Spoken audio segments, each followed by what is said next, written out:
नमस्कार मित्रों, आज हम एक नए विषय के साथ आए हैं। वो है इंदु लगन।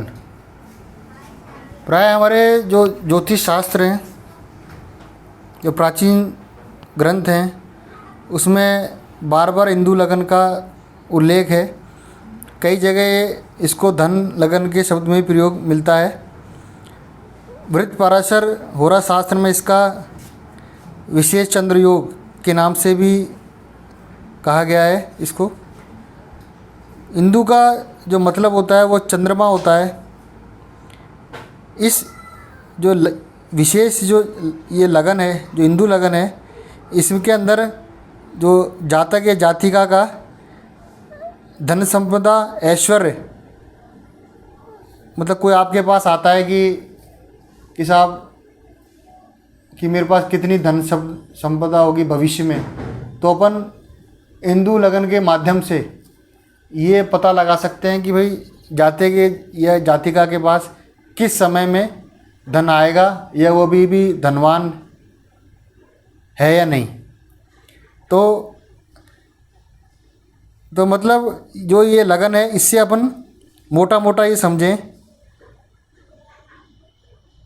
कि इसके अंदर जातक या जातिका का ऐश्वर्य और धन संपदा जानने के लिए इंदु लगन अपन काम में लेंगे। तो आइए, तो हम समझते हैं इंदु लगन को। तो उससे पहले मैं उन सभी को धन्यवाद करना चाहूँगा जो मेरा चैनल देख रहे हैं, सब्सक्राइब कर रहे हैं और शेयर कर रहे हैं। तो आइए अब जानते हैं इंदु लगन के बारे में। इंदु लगन की गणना बहुत ही आसान है। ये कोई इतना भारी भरकम गणित नहीं है इसके अंदर। और इसको निकालने के लिए मोटे मोटे जो सूत्र हैं वो आपके सामने मैं आपको बता रहा हूँ। सबसे पहले तो हमें ये जानना होगा कि इंदु लगन की गणना के लिए गणना में हमें राहु केतु को गणना के अंदर शामिल नहीं करना, क्योंकि वो छाया ग्रह की श्रेणी में आते हैं। और जैसे कि आप देख रहे हैं कि यहाँ पे एक टेबल बना रखी है। यहाँ ऊपर मैंने ग्रह लिख रखे हैं, 7 ग्रह हैं इसके अंदर। सूर्यदेव, चंद्रदेव, मंगलदेव, बुधदेव, बृहस्पति देव, शुक्रदेव और शनिदेव। और ये उनकी कलाओं की संख्या लिख रखी है मैंने, 30, 16, 6, 8, 10, 12 और 1। तो जो मोटे मोटे इसके सूत्र हैं उनको समझ लेते हैं। सबसे पहले राहु केतु गणना के अंदर हमें शामिल नहीं करना। दूसरा है सर्वप्रथम चंद्रमा से नवमेश, मतलब जहाँ भी चंद्र, जैसे इस कुंडली के अंदर चंद्रमा यहाँ बैठे हैं अपने, तो चंद्रदेव जहाँ विराजमान है वहाँ से अपन 9 संख्या तक गिनेंगे। 1, 2, 3, 4, 5, 6, 7, 8, 9। तो अपने कौन सी आती है यहाँ पे? कुंभ राशि आती है। तो कुंभ के अपने राशि स्वामी कौन है? शनिदेव। तो शनिदेव को अपन ने क्या दे रखी है? एक कलाएं दे रखी है। ऐसे ही अब दूसरा क्या है? लगन से नवमेश। लगन है अपनी ये। अब लगन से नवमेश गिनना अपन को। 1, 2, 3, 4, 5, 6, 7, 8, 9। अपने नवमेश कौन बने? मिथुन राशि है नवमेश अपनी। और उनके स्वामी कौन है? बुधदेव। और यहाँ पे बुधदेव को कितनी संख्या दी है? 8। तो अपन जब चंद्र से नवमेश तो हो गए अपने 1 कलाएँ हुई अपनी, क्योंकि यहाँ शनिदेव बन रहे थे। और लगन से नवमेश बने तो अपने क्या होगा यहाँ पे? मिथुन देव, बुध। तो शनिदेव के 1 और बुधदेव के 8, तो टोटल योग कितना हो गया? 9। चलो हम इसको तो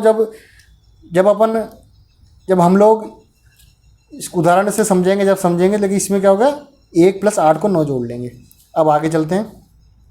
अगर इन दोनों का योग करने पर कलाओं का, चंद्र से नवमेश और लगन से नवमेश, उन कलाओं का योग अगर 12 से कम होता है तो उसके अंदर क्या करेंगे? मान लीजिए अभी अपना योग आया 1 या 2 मान लीजिए।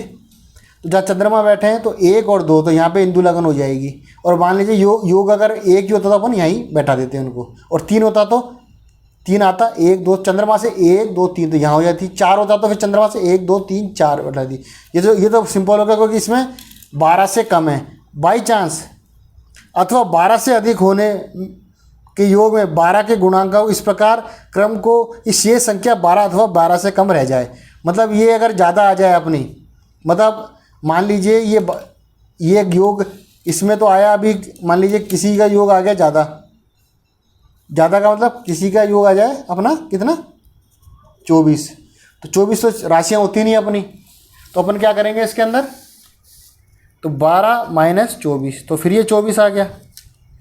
अब फिर क्या करेंगे 12 माइनस 12 तो 0, तो 0 के अंदर अपन क्या करेंगे, इसको 0 से क्या करेंगे, 0 न लिख के इसको 12 ही मानेंगे। तो चंद्रमा जिस चंद्रदेव यहाँ बैठे थे 1 2 3 4 5 6 7 8 9 10 11 12, तो यहाँ पे विराजमान कर देंगे। तो ये समझाया गया इसके अंदर। तो आइए हम अब ये तरीका हमने देख लिया क्या होता है। अब इसको निकालने का तरीका उदाहरण कुंडली से देख लेते हैं। जैसे कि आपके सामने ये कुंडली है, मेरी कुंडली है जो हमने दी है। तो अब देखें, सर्वप्रथम राहु केतु को तो अपन सम्मिलित करना नहीं है इसके अंदर। सर्वप्रथम चंद्रमा से नवमेश, चंद्रदेव यहाँ बैठे हैं 1 2 3 4 5 6 7 8 9, तो यहाँ क्या होगी 9। चंद्रमा से नवमेश 11वीं राशि कौन सी, कुंभ, और कुंभ के कौन है अपने ग्रह स्वामी कौन है, शनिदेव। तो शनिदेव को कितनी कलाएं अपन ने दे रखी है इस टेबल में, 1, तो यहाँ लिख देंगे 1 कला। अब वैसे अब क्या करेंगे, लगन से नवमेश, लगन ये अपनी 1 2 3 4 5 6 7 8 9, नवमेश कौन हुए लगन से 3, मिथुन राशि बुध, तो बुध को कितनी कलाएं दे रखी है अपन ने 8, तो इन दोनों का योग करेंगे 1 प्लस 8, इन दोनों का अगर योग करेंगे अपन तो ये क्या हो जाएंगे 9। तो अपने 12 से कम है तो कोई दिक्कत नहीं है। तो अब यह आ गया अपने पास 9। अब अपन को क्या करना, चंद्रदेव से गणना करनी है 9 तक। तो क्या करेंगे, चंद्रदेव यहाँ बैठे अपने 1 2 3 4 5 6 7 8 9, तो मतलब अपने कहाँ जाएंगे, अब ये हिंदू लगन के आ जाए कुंभ राशि में आ जाएगी अपनी। तो ये क्या भाई कुंभ राशि में आ गई है, तो यहाँ अपन क्या लिखेंगे हिंदू लगन। अब इस लगन को अगर घुमा के अपन थोड़ा घुमा दें और इसको लगन बनाने की, तो अपनी स्थिति ये बन जाएगी, मतलब 11 राशि को क्या हिंदू लगन आ गई अपने इसके अंदर ये। अब अपन ने देख लिया हिंदू लगन आ गई। अब इसके मान लीजिए जैसे बताया था कि ये योग अगर 11 की जगह यहाँ पे अगर 13 आ जाता तो 12 माइनस 13 करते, क्योंकि राशि 12 ही होती है तो 1 हो जाता। तो चंद्रमा जहाँ विराजमान है वहाँ से वहीं हिंदू लगन करते थे। बाई चांस 12 आता तो 12 माइनस 12 0 थे, तो 12 का मतलब फिर यहाँ से अपन क्या है चंद्रमा से इसकी गिनती करते 1 2 3 4 5 6 7 8 9 10 11 12, मतलब 12 मतलब पीछे वाले भाव में आई थी तो हिंदू लगन यहाँ हो जाती। तो इसी प्रकार हमने एक सिंपल तरीके से समझा कि हिंदू लगन कैसे बनाई जा सकती है। तो हिंदू लगन के ये तो हमने हिंदू लगन निकालना सीखा। आगे के पाठ में हम इसके फलित को भी समझाएंगे कि हिंदू लगन के निकालने से हमें कब कब भविष्य के अंदर कब कब फ़ायदा हो सकता है। धन्यवाद।